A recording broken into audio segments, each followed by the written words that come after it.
ও wow mummy আজকে কি বানাবে? চিকেন ললিপপ বানাবে নাকি? তুই দেখতে পাচ্ছিস না আজকে আমাদের চিকেন বিরিয়ানি হবে। আমরা মাম্মি চিকেন বিরিয়ানি করবে সত্যি? হ্যাঁ রে হ্যাঁ, সত্যি নাকি মিথ্যে নাকি?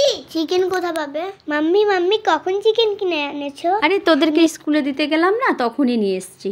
মাম্মি চিকেন বিরিয়ানিতে কিন্তু ঝাল দেবে না, বনি একদম ঝাল খায় না। ওই আমি একটু ঝাল খাই। তাহলে মাম্মি বেশি করে ঝাল দিয়ে দিবি তো? না তোর থেকে হবে না, কি আমার মাম্মি ঝাল দিবে না। বন্ধুরা তোমরা কমেন্ট করে বলবে তো আর কি নতুন রেসিপি করা যায়। আমাকে একটু জ্বালাবো তাহলে।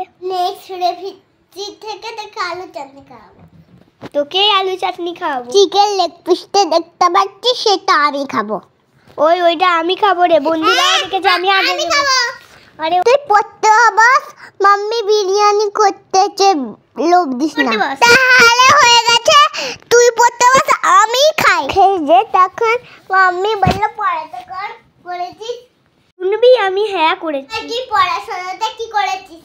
তবে শোন, এটা early in the morning I wash my hands and clean my teeth, I go out for and hard, then I take my breakfast, after that I read my lessons. অনেক হয়েছে, এবার তুই চুপ কর। আর বলতে হবে না, তুই লিখে রাখা। শুধু হাজারটা বানান ভুল করিস, আমিই করি না। আমি বিরিয়ানিটা কিভাবে বানালে একটু বলো। বিরিয়ানি বানানো সব থেকে সহজ। বিরিয়ানি বানানোর জন্য প্রথমে চালটাকে ভিজিয়ে রাখতে হবে, তারপরে আলুটা কেটে নিতে হবে, আলুটাকে সেদ্ধ করে নিতে হবে, তারপরে বেরেস্তা বানিয়ে নিতে হবে। চিকেনটাকে আগে ভেজে রান্না করলে খুবই ভালো হয়, দোকানের মতো খেতে লাগে। তারপরে ভাতটা রান্না করে নিয়ে বিরিয়ানি যেমন সাজে ওরকম সেজে নিতে হবে। এবার এখানে পরিমাণের ব্যাপারটা আছে। আমি এখানে খুবই অল্প পরিমাণ করেছি, 1 গ্লাস চাল বলতে ওই 250 গ্রাম চাল নিয়ে করেছি।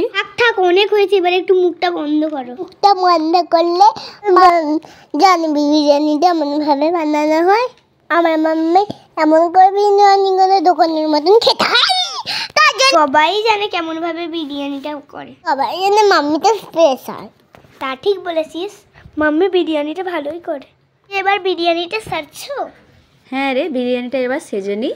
প্রথমে দিয়ে দিলাম আলু, তার আগে দিয়েছি ঘি, তারপরে ভাত, তারপরে চিকেনটা রান্না করলাম সেটা, তারপরে রাইসটা পুরোটা দিয়ে দিলাম। আব্বুজি নেই, তাতেই তুমি বিরিয়ানি করে ফেললে মা। তুই তো করতেছিলি বিরিয়ানি খাবি বলে। তুই বুঝি কারিস নিস? তো যাই হোক, আমাদের ভিডিওগুলো আপনাদের কেমন লাগে কমেন্ট করে জানাবেন। প্লিজ শেয়ার করে দিবেন অন্যজনকে। এই ভিডিওটি ভালো লাগলে লাইক এবং সাবস্ক্রাইব করতে ভুলবেন না। আপনারা লাইক করলেই আমরা আর একটা ভিডিও বানাতে মোটিভেট পাবো বলে দিচ্ছি। তোর কি গলার জোর নেই রে? সেদিনে আমাকে বলছিলিস তোতলাভাবে বলছিস কেন এখন?